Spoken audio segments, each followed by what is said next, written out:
We all know that in order to get strong, you have to lift weights. Yeah, and what's the point of lifting weights? Well, it's very easy. See, you are stressing your arms, your legs, your whatever it is that you're working out at the gym, right? And you're stressing them. You're stressing your arms, repetitively with the barbell or whatever. And what happens? Well, you get stronger. That's what happens. Simple as that. It's not complicated. More stress, more strength. But see, unfortunately, in our culture, we are perfectly fine and understand perfectly well the notion that insofar as the gym is concerned, the more stress, the more strength you're going to have. But see, this is the case in the psychological sphere as well, the emotional sphere. And this is the sphere where our contemporary culture is going out of its way to make things easy, to make us soft. See,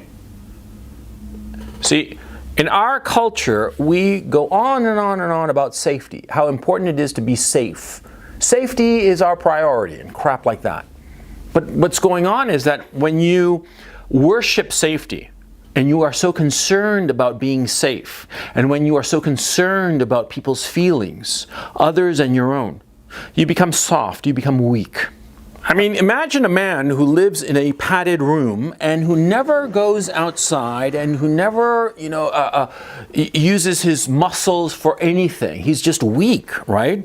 I mean, yeah, you spend a few weeks living in like a padded room and everything being given to you, and you're going to become incredibly soft and weak, and you won't be able to do anything. You won't be able to lift, a cup of coffee, for crying out loud. Why? Because without stress, you become weak. It's as simple as that. Nicholas Nassim Taleb wrote a book called Anti-Fragile. Taleb is an asshole, but his book is very insightful. And in the book, Anti-Fragile, he talked about this precise issue.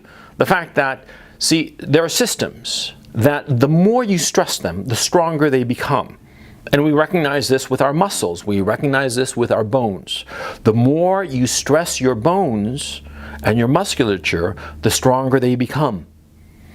But see, on the flip side, insofar as our minds and our hearts is concerned, we go out of our way to protect feelings. We go out of our way to not stress people's minds. And so those minds and those hearts become soft. They become weak. Growing up, I always thought to myself that I had a miserable childhood. I always thought that I had a miserable childhood. I moved around too much, and my father was a complete asshole, and it was just too difficult of a childhood.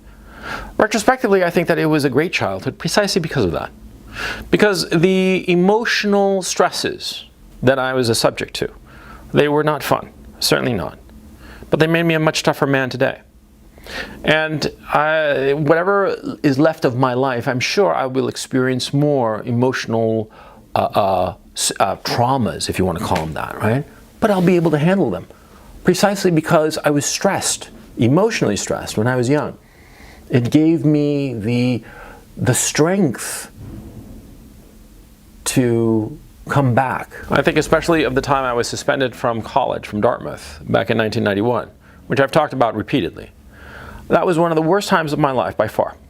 I was kicked out of Dartmouth for 3 consecutive terms for something that I had not done, that I had not committed at all. And the worst part is that the people who suspended me knew that I hadn't done anything. But for political reasons, they just found it easier to suspend me. Anyway, because of that, I didn't have a place to go in the United States. Because at that time, I didn't know anybody in the United States. I hadn't lived there for 7-8 years at that point. And all my family was back in Chile. All my friends were back in Chile. I was alone in the United States. And I had to figure out a place to live and figure out a job and the money situation. I had very little cash. I had just a few $100s. Actually, I had $1,100. I remember very clearly. That's all the money I had. And I didn't have a place to go. I didn't have a job. I didn't have anyone. And it was incredibly stressful. It was, like I said, one of the worst times of my life. And yet, I managed to make it. Not once did I spend a homeless night. Every night I was able to figure out a way to make it. Desperation makes you strong, and I was so desperate. And I look back on that period 30 years ago. 30 years ago now, as I'm speaking to you now, I'm realizing, yeah, because it was in December of '91. It was 30 years ago, And that stress, that strain, it was so hard. It was so unbelievably hard.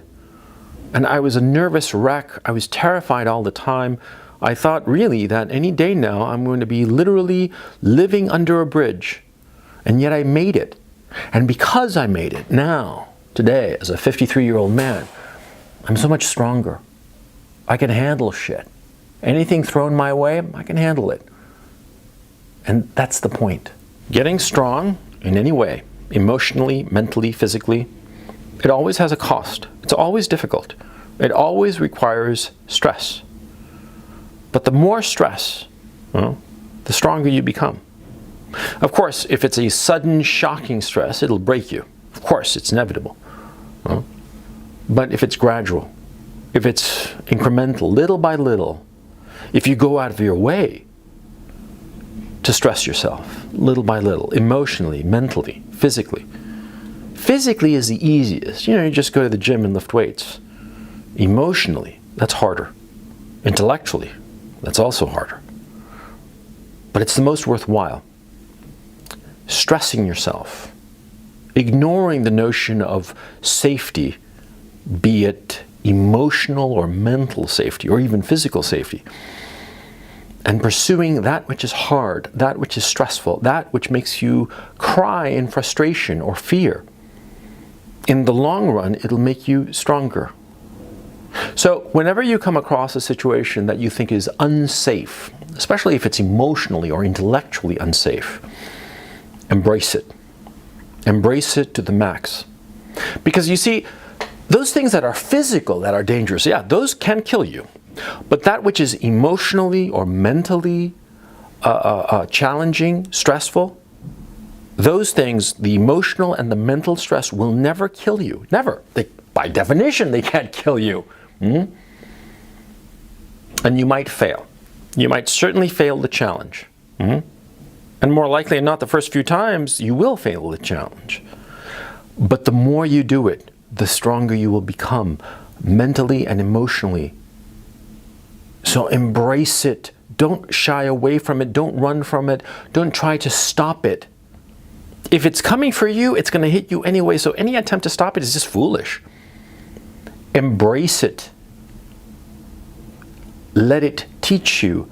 Let the stress, let the strain make you grow strong.